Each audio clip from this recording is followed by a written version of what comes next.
Hi, my name is Snehanshu Mukherjee.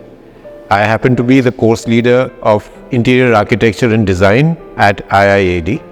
When I thought of learning architecture as a discipline by joining the School of Planning and Architecture in Delhi, not many people even knew what architecture was all about. The reason I thought of joining architecture were two. One is I had come across a book in my class 8 which looked at modern architecture, and I was greatly impressed by the works of Frank Lloyd Wright.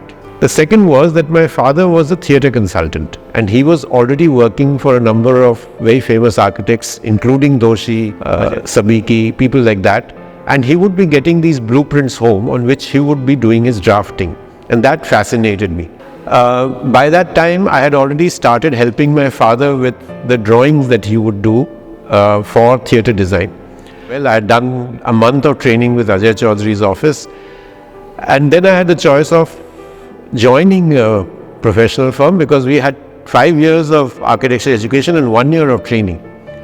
So I chose to work with Mr. Stein because of all the different buildings that I had seen in Delhi, I found Mr. Stein's work to be the most engaging, most creative, and very different from all the other buildings that I had seen. And people would have seen them themselves, things like India International Center. India Habitat Center was not built then, but the UN building and such buildings in that part of Delhi, which in office we used to refer to as Steinabad, because almost every building was done by Mr. Stein in those days.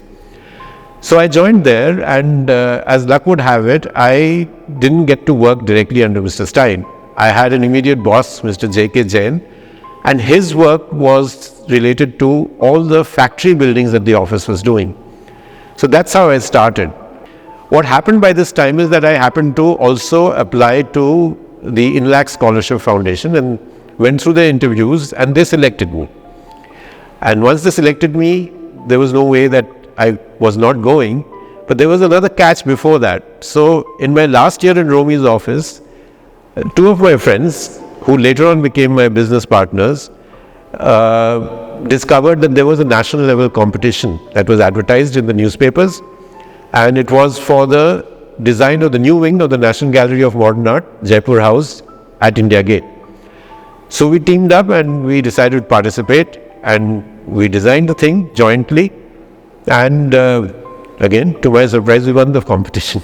So I flew off to the US, spent 2 years there, which was a great experience because not only did one make friends with people from around the world, from Korea to Latin America, but also I had the opportunity to learn from some of the best teachers in the field of housing and design.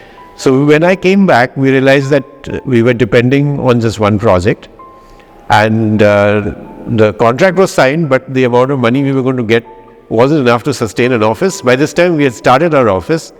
So we had inducted a fourth friend, who also happens to be teaching at IIAD, Madhu Pandit, and the four of us started a serious attempt at doing other projects. So typically one starts by making a house. So we built a house on a very large piece of land. So it was for a very high profile lawyer, and the project came to me from Mr. Stein. The lawyer happened to be Mr. Stein's personal friend, and Mr. Stein told me that now that you're back, the thing is that I don't work for friends and relatives, so would you take on this project, which was very nice of him. And we built that house, and then we continued. But we realized that we had sort of started doing institutional projects, and we did the Embassy of Spain, the Chancery building, as the architects, not the resident architects. We did the Bharatiya Vidya Bhavan, Lakshmi Mittal School of Management Studies, and so on and so forth. And in the meantime, we managed to do a lot of interesting projects, and one of them, which is my favorite project, is the Osho commune in Delhi. They were dream clients because they met me and said, look, all we need you to do is design a place, and this was in the 90s, design a place which is for the next century. And when people come there, they should not find anything that they can relate to, but at the same time not make it such that they get scared or they get uneasy about where they are. It is a place of meditation, and it needs to be so, and this is what you need to build. And that happens to be my favorite project because They let me experiment in whatever way I wanted. So each building is differently done, differently constructed, and has different uses. So they were teachers who were able to inspire you and make you think and question what you are doing. I think that's one of the most important things that is required of a designer. I find that to do that, you need to be inspired by a good teacher. So when I got back with my post-graduation degree in design and housing, I had also been exposed to similar teachers who were equally inspiring. Again, some people whom I am still in touch with, John Abrakan being one person, still in touch with them. And when I got back, I said, I have learned, that is, I've been taught so far, and I happen to be a teaching assistant to one of my guides in MIT. So I said, let me now try and teach. So I went back to SPA.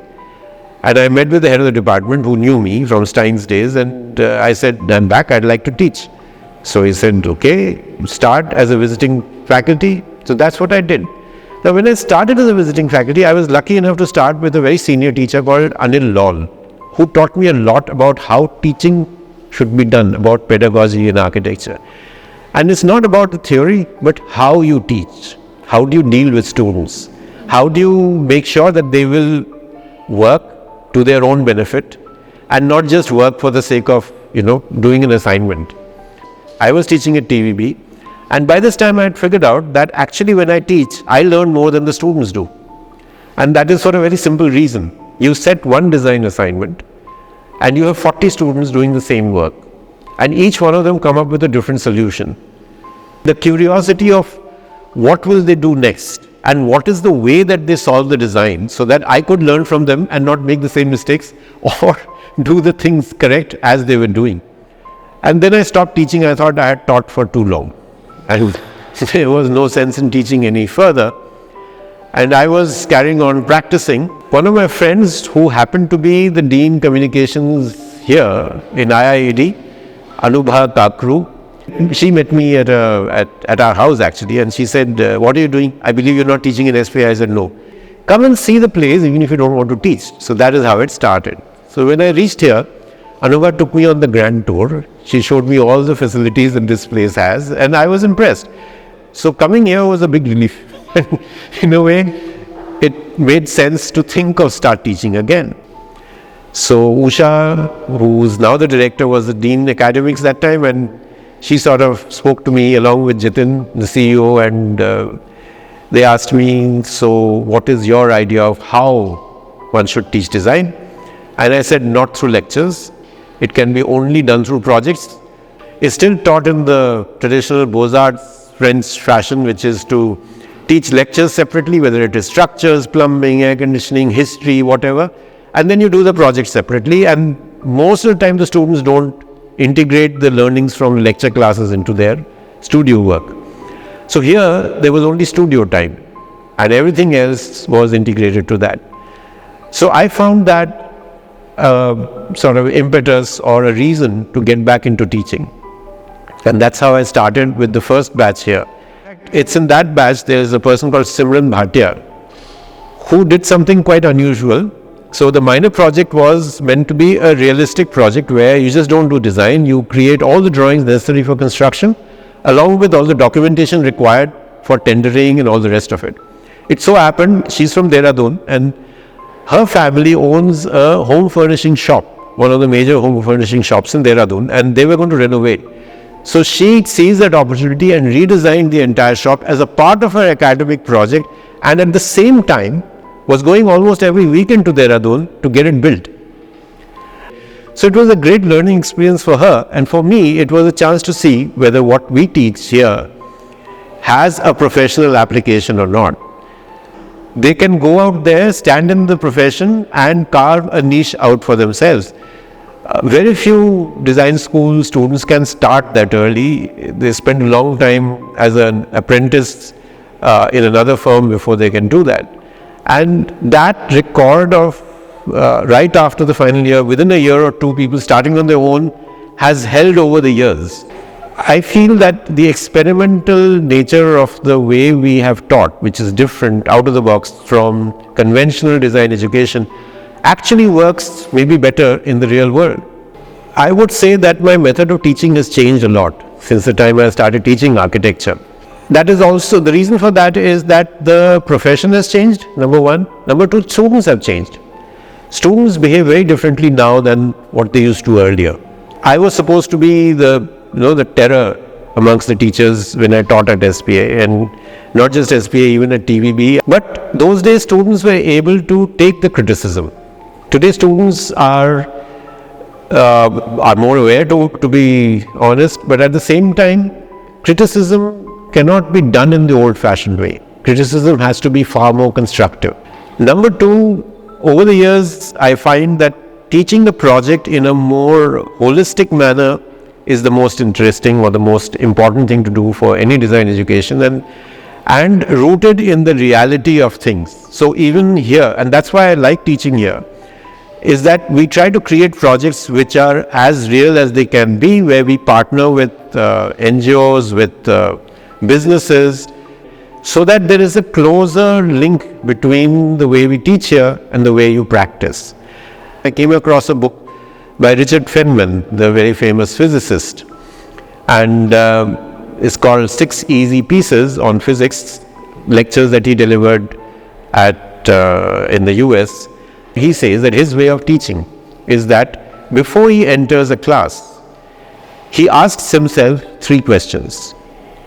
The first is, why am I teaching this? What is the reason for the student to learn this aspect or this lecture?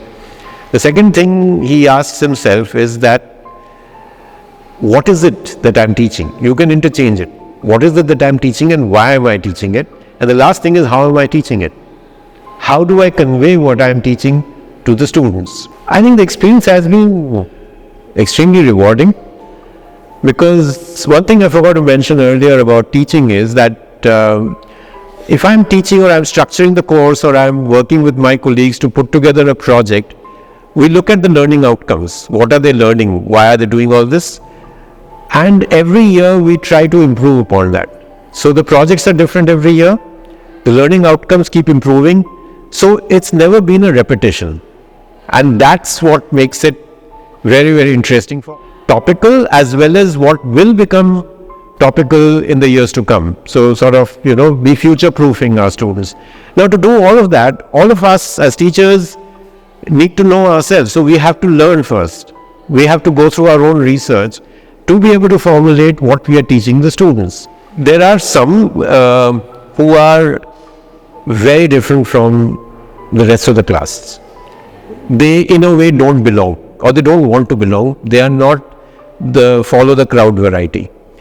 They are always the more interesting ones. Of course, they are always also the most troublesome ones, because they will never do their work in time. They won't submit in time. They will at times just argue with you.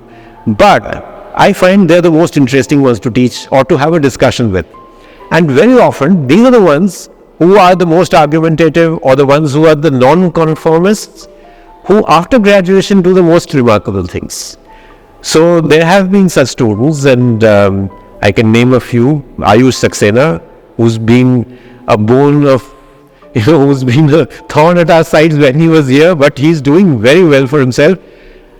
But the thing is, I think that when a student comes back to you many years after they've graduated, and they are still talking to you as a friend, then that means you've done something worthwhile. I would say that the IIAD students, whenever we've thrown them into the deep end, have fought, they have resisted, they have been annoyed with us, but they have come up on top. And that has happened with the pink toilet project, where they were seriously in disagreement, why are we designing toilets, that too public toilets. But in the end, they did a great job. So it's that initial thing, it's not a conventional thing that they are expecting, which troubles them. Once they get into it, you sort of, maneuver them, fit them into the project. So yes, I think maybe deliberately also we want to create such situations which take the students out of their comfort zones and make them perform better than what they would have if they did an ordinary, predictable project, let's say. So when we were taught very differently, except for those few teachers who made a huge mark on my learning. It was in a more like a formula, You were given the project, you were given the deadlines, and you do it in that. Now when we teach, it's far more structured. Each stage has a relevance which is explained to the students in advance, that this is why you're doing this stage. So in a way, it's like, it's more systemized, the teaching. So what is non-negotiable for me is that the student has to make a genuine effort. If the student doesn't come to class, or comes to class for the attendance and does not make any effort, that is just not acceptable. The way we teach here is that the first half, that's the morning half, is more instructional. The second half is self-study. So that way, we feel that if the student is engaged in the studio, they have to do very little back home. Their home time is their time. That's their me time. But invariably, college is a socializing place. So students end up socializing here and then they take their work home. Now, having said that, a lot of students who neglect doing the earlier stages of the work find it overwhelming when they suddenly realize that I have to now do X, Y, Z as well. But there are a lot of students who are very well planned. Despite all the socializing, they are on the ball. They don't find it difficult at all. It is just time management that is required of a student. You need to be a good time manager. You must know how to prioritize your time and don't work unnecessarily. Work as much as required, be more efficient. Well, it's fantastic. It's much better than being an architect, for example. And for that matter, interior architecture gives you the opportunity to start off entirely on your own with hardly any expenditure in infrastructure, because you can work from home. All you need is a computer and a drawing board, right? Everybody else that you need to collaborate with, you can hire according to projects. So, and you get hired a lot, as if you don't want to do it on your own, you have a lot of job opportunities, because as I said, there's more projects in interiors today than in good old architecture. So interior architecture is a growing field, and there is a very simple business reason for it. Because interiors keep changing. Architecture does not change that often. It has a much larger time cycle before you would change the building. And these days, as you know, in the UN Charter says that you should not be knocking down buildings and you keep reusing, which means you're getting into the field of interior architecture.